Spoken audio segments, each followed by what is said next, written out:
comfortable on. I'm left-handed. I go on the left side. I'm left-handed too. How are you? But this mic here.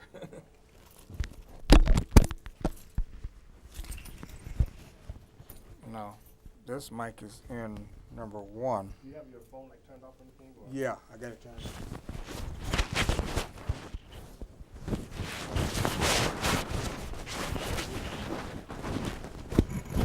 That's gonna vibrate, so I'll cut it off.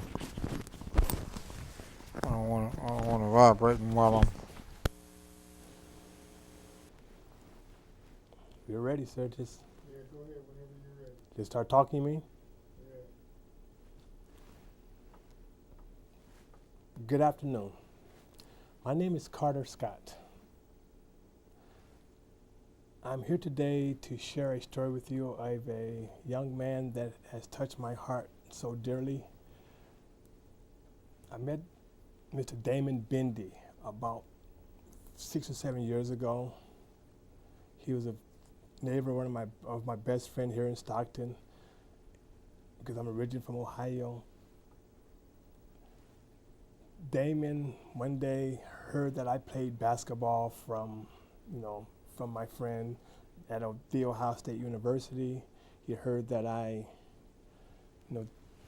got drafted by the Golden State Warriors, good high school career. So one day he decided to go home and Google my name.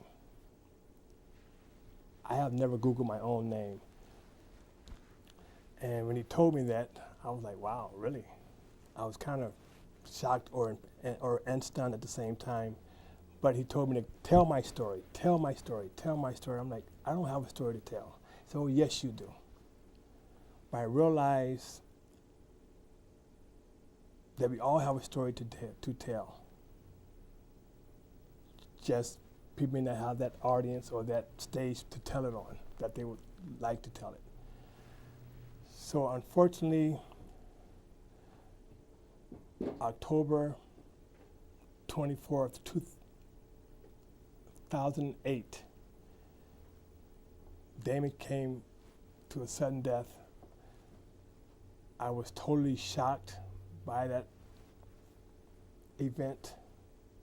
And ever since that day of his death, that voice of tell your story has been ringing in my head.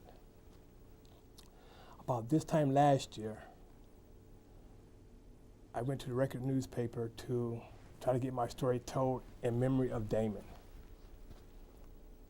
They did a great article about my past, but I felt that I wanted to do more about telling my story. But as I thought about it more every day, I decided that it would be best that I try to find a medium where others can tell their story.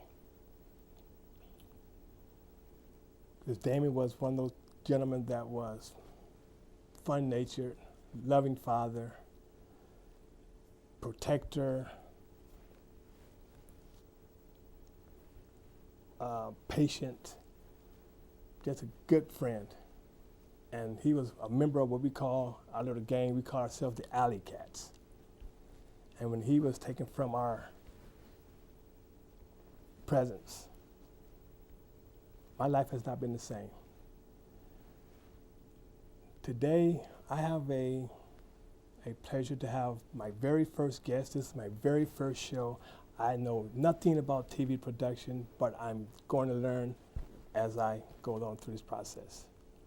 My very first guest, I've been searching for almost a year and a half to find him. February 9th, 2010, I was invited to visit a assembly at Edison High School, and the assembly was the assembly was for the architects of peace. I didn't really want to go. I was running a little late. Got there about 9:30. I watched what they had to say, listened to what they had to say, and as I was leaving Edison, I went to say, bye to a couple of friends. As I was leaving Edison, I was going to say bye to the coach because that week Edison High School was in turmoil. Saddened by a loss of a fellow student, fellow friend, fellow athlete, fellow young man, fellow human being.